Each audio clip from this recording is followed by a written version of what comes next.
एक नेता संजय राउत जी ने यह कहा है कि आपातकाल इसलिए जरूरी था कि एनार्की हो गई थी।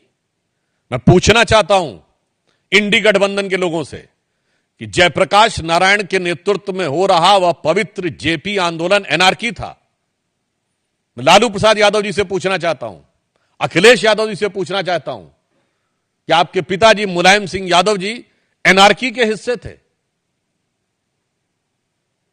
सत्ता लोलुपता में आज अपने ऊपर आप अराजकता का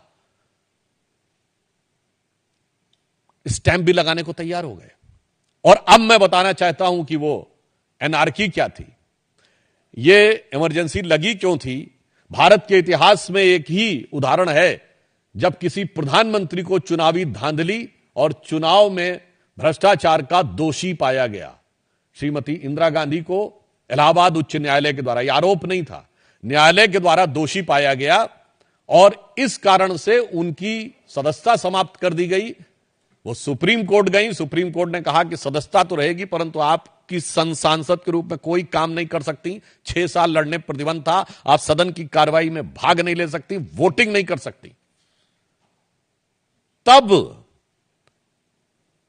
ये इमरजेंसी लगाकर वो जो संविधान का 38वां और 39वां संशोधन था वो रेट्रोस्पेक्टिवली लगाया गया, यानी भूतलक्षी प्रभाव से लगाया गया कि और प्रधानमंत्री पर कोई टिप्पणी कोर्ट नहीं कर सकता, प्रधानमंत्री के किसी निर्णय की कोई समीक्षा नहीं कर सकता।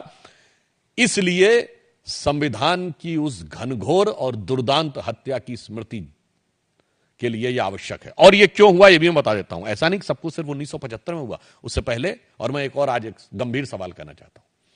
बहुत सी फॉरेन की इंटेलिजेंस एजेंसीज की रिपोर्ट्स जो डिक्लासिफाइड हो चुकी हैं और कईयों ने पब्लिश भी किया है, मैं इस कैविएट के साथ बोल रहा हूं, कांग्रेस पार्टी को उसमें अगर आपत्ति है और हिम्मत है तो उन पर मुकदमा करना चाहिए।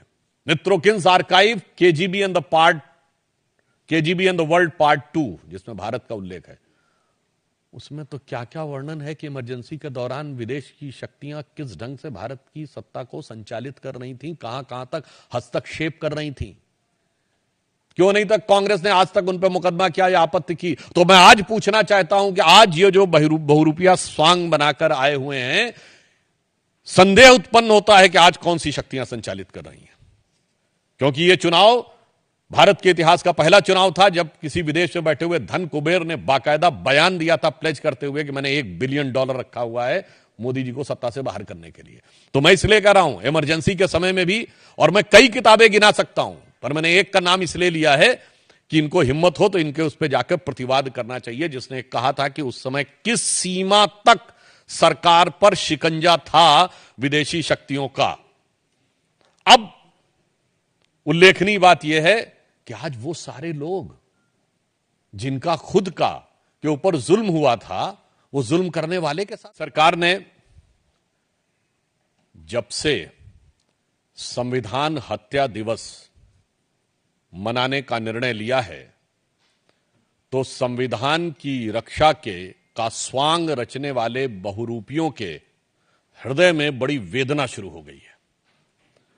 और वो ये कह रहे हैं कि 50 साल पुरानी बात की आवश्यकता क्यों है। जो लोग खुद सीधे 80-85 साल पीछे जाकर यह दावा करने लगते हैं हर बात में कि आजादी की लड़ाई उनका वन एंड एक्सक्लूसिव कॉपीराइट था, वो उस स्वतंत्रता संग्राम में बलिदानियों के बलिदान के बाद पाई हुई स्वतंत्रता के साथ क्या किया, यह आज की पीढ़ी को जानने की आवश्यकता है। बहुत स्पष्ट रूप से मैं देश की जनता को याद दिलाना चाहता हूं, क्योंकि आज की डेट में जो लोग 60 या 62 वर्ष से कम आयु के हैं, उनकी लिविंग मेमोरी में या उनकी जीवंत स्मृति में आपातकाल का विषय नहीं है। आपातकाल वो था, संविधान की हत्या क्या होती है यह समझने की आवश्यकता है। पॉइंट नंबर 1, देश के सभी नागरिकों के अधिकार समाप्त कर दिए गए थे, सभी मूल अधिकार समाप्त कर दिए गए थे। यहां तक कि कोर्ट की प्रोसीडिंग में यह भी बात आई है कि आपके स्वतंत्र घूमने का अधिकार और जीवन का अधिकार भी समाप्त था। इस प्रकार की भी समाचार और सूचना आई थी कि अगर कोई किसी को गोली भी मार दी जाए और पुलिस कुछ भी कर रही हो तो मिलॉर्ड आप सिर्फ देखते रह सकते हैं। पॉइंट नंबर 2, यदि आपको पुलिस पकड़ ले जाए तो आप कोर्ट में नहीं जा सकते थे। डीआईआर और मीसा 2 ऐसे रूल थे, डिफेंस ऑफ इंडिया रूल और maintenance of internal security act, जिसके तहत आपको कोर्ट में जाने यानी बेल के लिए, बेल मिलना एक चीज है, बेल के लिए अप्लाई करने का अधिकार नहीं था। Point number 3, defence of India rule इस पॉइंट पर भी लग सकता था कि अगर किसी सार्वजनिक स्थल पर खड़े होकर आप सिर्फ इतना बोल दें कि इंदिरा गांधी की सरकार हटानी है, इतने में आपको इस प्रावधान के तहत जेल में डाला जा सकता था, जिसमें आप बेल के लिए भी अप्लाई करने के हकदार नहीं थे। पॉइंट नंबर 4, सारा विपक्ष जेल में था। पॉइंट नंबर 5, सिर्फ राजनीतिक नेता नहीं थे, 1.25 लाख से 1.5 लाख लोग, आम जनता और राजनीतिक कार्यकर्ता 18 महीने जेल में रहे। तो विषय सिर्फ इतना साधारण नहीं था। पॉइंट नंबर 5, 38वां और 39वां संविधान संशोधन करके सरकार के किसी भी निर्णय पर न्यायिक समीक्षा का अधिकार समाप्त कर दिया गया था। यानी न्यायालय सरकार के किसी भी निर्णय की कोई टीका टिप्पणी समीक्षा नहीं कर सकता था।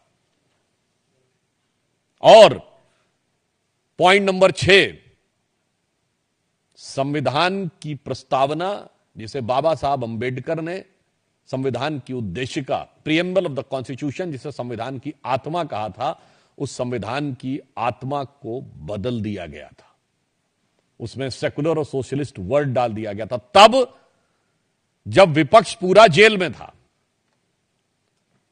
इसलिए, और यह क्यों किया गया था, यह भी ध्यान देने की आवश्यकता है। छत्तीसगढ़ के मुख्यमंत्री जी का एक प्रसिद्ध बाइट है जिसमें वो कह रहे हैं कि इंदिरा गांधी जी में साहस था, इसलिए उन्होंने आपातकाल लगाया। और पॉइंट नंबर 6 के बाद पॉइंट नंबर 7, मामला सिर्फ इतना नहीं था, देश से ऊपर एक नेता को कर दिया गया था, इंदिरा इज इंडिया कर दिया गया था। तो यह कांग्रेस के 7 कृत्यों के 7 जवाब हमें आज